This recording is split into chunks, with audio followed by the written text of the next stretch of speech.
cards before it's too late. And with that, Jeff Mason. Thank you for that reminder, Sean. You're welcome. Moving on to the news of the week, really, and the day. Did President Trump record his conversations with former FBI Director Comey? I assume you're referring to His tweet. the tweet, and I've talked to the president. The president has nothing further to add on that. Why did he say that? Why did he tweet that? What should we interpret from that? As I mentioned, the president has nothing further to add on that.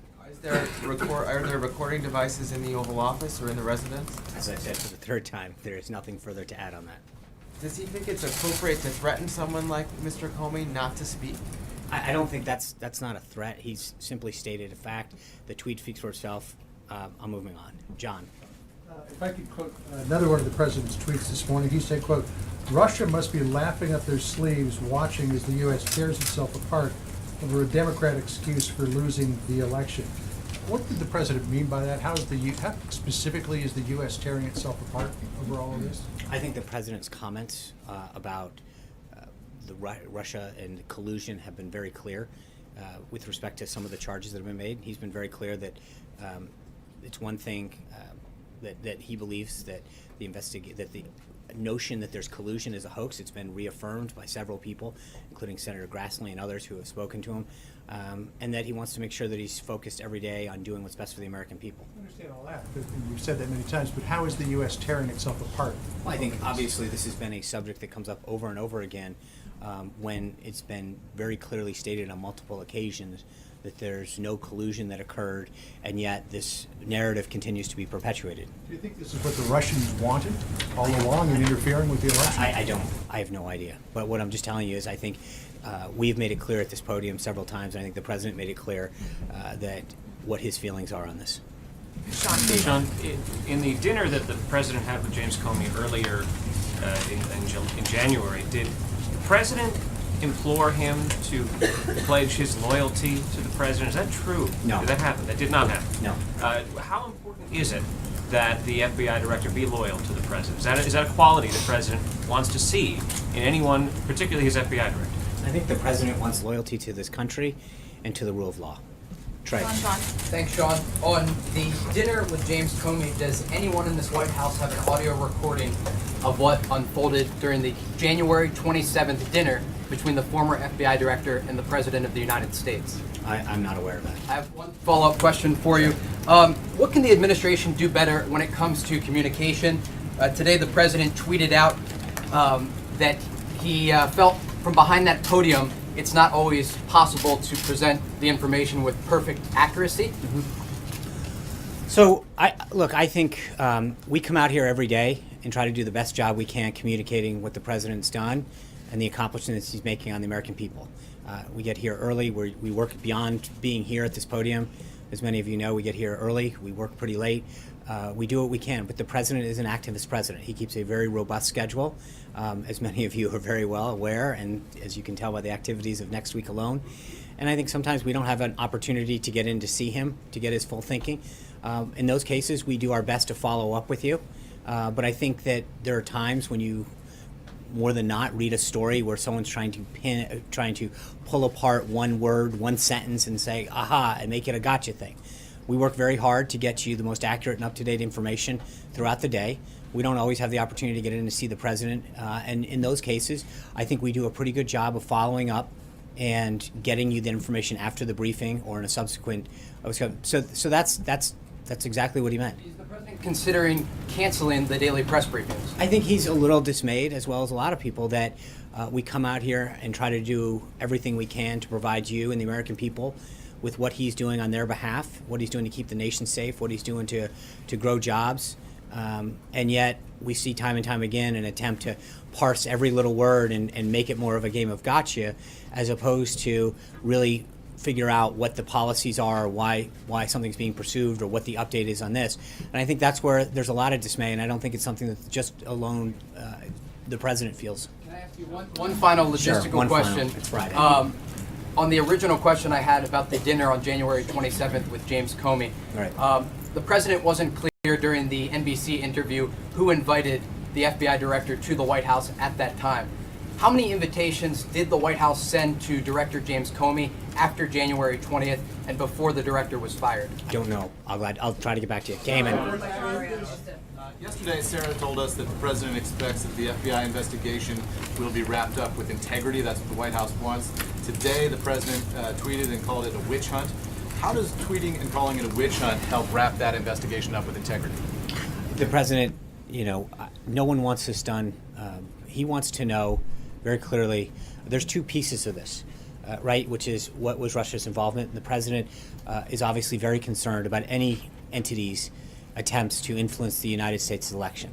And that's one investigation. I think the second, this false narrative that we continue to fight every day, that has been debunked by intelligence individuals, members of Congress who've been briefed over and over again, that's where I think he's growingly concerned, as well as a number of American people who are growingly concerned that there is this perpetuated false narrative out there. That's I think, the nut of this. I talked to a former FBI official today who said that the president's tweet, the implicit threat to former FBI Director James Comey, indicates that the president, in his words, is simply out of control. I'd like to get you to respond to that. Is he? That's frankly offensive. Jessica? Can I give my question to Kristen and then take the question back? What's that? You called on her first, so I just wanted to give her the question that you promised her before, and then I'll pick up from there. I'll you a question. Thank you. I just want to. I want to ask Currency you. exchange back there with questions. I want to ask you. President Trump seemed to rely on James Clapper this morning when he tweeted that virtually he and everyone else with knowledge of the witch hunt says there is no collusion. James Clapper himself today told Andrea Mitchell, I don't know if there was collusion or not. I don't know if there's evidence of collusion or not, nor should I. On March 5th on Meet the Press, when he was asked a similar question, he said, not to my knowledge. So can you describe the discrepancy and explain it? No. I actually think that that's a great question that you should ask Director Clapper. I think No, between Director Clapper's comments and President Trump, why is he leaning on Clapper when he said, I have no knowledge of whether there was collusion? No, I think on several occasions Director Clapper has said that he has no knowledge of any collusion. That's it. I mean, that's the point that he is. He hasn't been briefed. He said he wouldn't know because he hasn't been briefed on He was the DNI up investigation. until That's- January 20th. He was very clear today that he said, nor should I have in this particular context. He made the case that he's Right, not and briefed on an FBI investigation, that that's not his purview. Fair enough. He's the Director of National Intelligence. On multiple occasions prior to today, he made it very clear that he was unaware of any collusion. The point was he wouldn't know, Well, right? but that- There'd but- been no final conclusion. Right, I There'd understand. been no final conclusion. I understand that, and the but president then seemed to indicate so that there the was question one. that I would ask then, Kristen, is then why did he say what he said before? It seems his testimony and comments on multiple occasions prior to today was, I have no evidence that there was any collusion, right? So to suddenly today shift a story, I believe that the question should be asked to him. You were the Director of National Intelligence. You said multiple times, including in testimony in front of Congress, under oath, that there was no collusion. I believe that that's a question for him. Final conclusion made about this investigation, right? There's an ongoing investigation. He's not making that argument, is he? I understand, but my point is that all we're able to do at this point is that the people who are aware of the former Director of National Intelligence, the head of the nation's agencies, intelligence agencies, makes multiple statements, as others, Senator Grassley and others, talking about the involvement, making it very clear that there was none. We took him at their word then, and we continue to believe. His argument is he wasn't briefed on the investigation. But I want to Well, move then on that to just again, one I other think question. that. But the question, Kristen, before you move on, is then why did he make the statements that he did when he did? To turn around now, months later, and say, well, even though I made those comments on multiple occasions, I wasn't briefed. But the comment's not mutually exclusive, so I think he's I- made it very well, I clear in his appreciate- comments today. It's not surprising or abnormal that I would not have known about the investigation. Yeah, it sounds like the story or has the changed. context of the investigation. Okay. Well, ultimately, there's been several. Very quickly about the Well, accuracy. do you mind if I think in this case, it is interesting how the story has changed. He made those comments several times over several courses of action. And to say that the Director of National Intelligence, who stated unequivocally what his position was on multiple occasions before today, and now suddenly is saying, I wasn't sure about it, that the burden seems to be on him, not us. He wasn't saying he wasn't sure. He said he wasn't. But moving on to the accuracy. Like a Clapper spokesman job.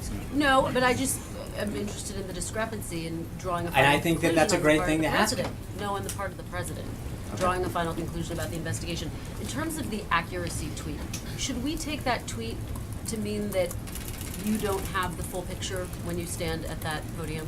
As I said, we come up here every day, not just to the podium, but we are here first thing in the morning till late at night every day, answering your questions on a variety of subjects and throughout issues that are happening in the government. We, as most of you can attest, work day and night to make sure that we get you the most up-to-date, accurate information at all times.